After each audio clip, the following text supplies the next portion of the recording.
Mel covered some of the things that we talked about. We had a really big agenda and nice attendance for the meeting. But the couple of things that I'll point out, I think that the notes were posted. If they weren't, I'm sure they will be because I saw them.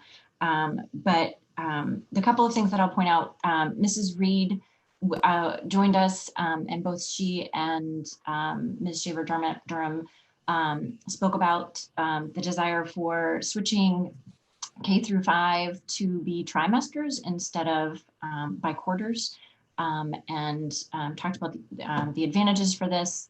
The teachers seemed to feel like this was a win. Both Mr. Boley and Mrs. Reed felt like this would be a good change, especially given how long it takes in the beginning of the year to really get kids up and running, and to then have to, do grades so quickly. I think the thought was by shifting this to trimesters, it would aid those students and their families. Progress reports will still be a part of that. Parent-teacher conferences and conversation will remain, but that was something new that we discussed. The other main topic, well, just backing up, Mel also gave us an update on curriculum mapping and where we stood with both ELA and math.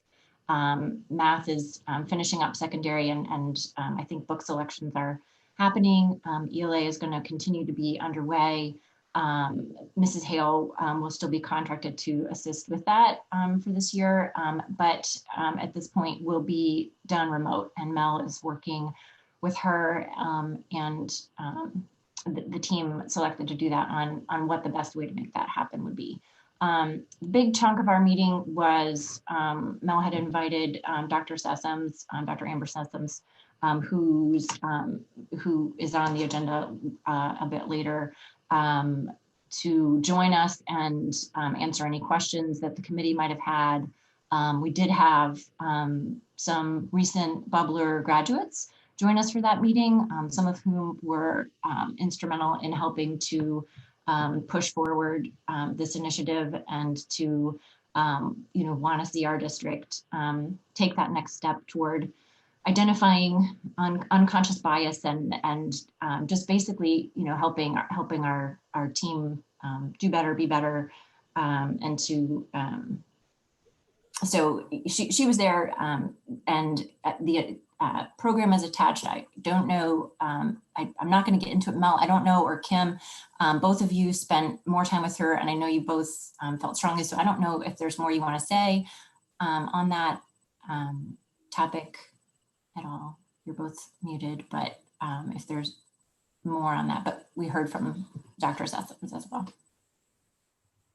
I can just say that Dr. Sessoms, in addition to her articulate and passionate and bright persona, has an extensive background in education and is working and has worked with both the Department of Education for Pennsylvania and PTAN, which is a teachers training network, to develop equity and diversity resources to be used across the entire state.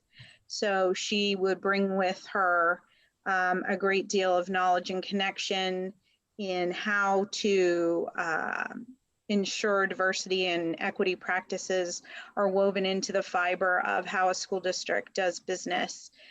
You've heard me talk many times about MTSS, or multi-tiered systems of support, and Dr. Sessoms brings some understanding and experience of how to weave equity practices into that framework. She is a trained school psychologist who has much experience in facilitating conversations around challenging topics, including this topic. So she would be ideal to help support us in moving forward for those reasons, in my opinion, as well as I think Kim and I were completely on the same page. Sorry, I think, am I frozen? No. No. Here you go.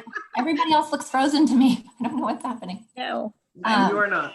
I'm talking away. Then I thought, oh no, maybe I'm frozen. No.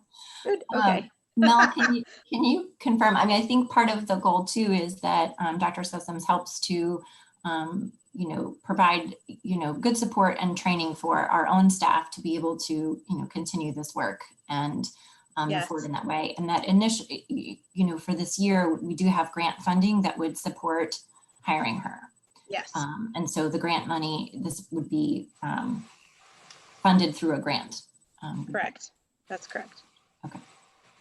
One of the phrases that Dr. Sessoms used in our interview that spoke to both Mel and me was that she feels strongly about intaking all stakeholders' voices and centering those voices.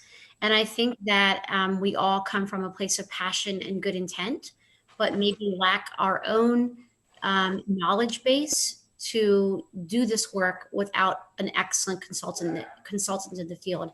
And I think she can wrangle together all of our voices. And you had mentioned earlier, Elizabeth, in your report that we had some young alumni attend. So pulling their voices and collecting that and honoring that and focusing it along with our voices and our teaching staff and our parents, I think that she will be instrumental in orchestrating that work. And we very much appreciate not only her knowledge base, but her school-based experiences, as Mel had mentioned. Thank you. Thanks, Elizabeth. Any questions for them? Item 11.0 is topic discussion.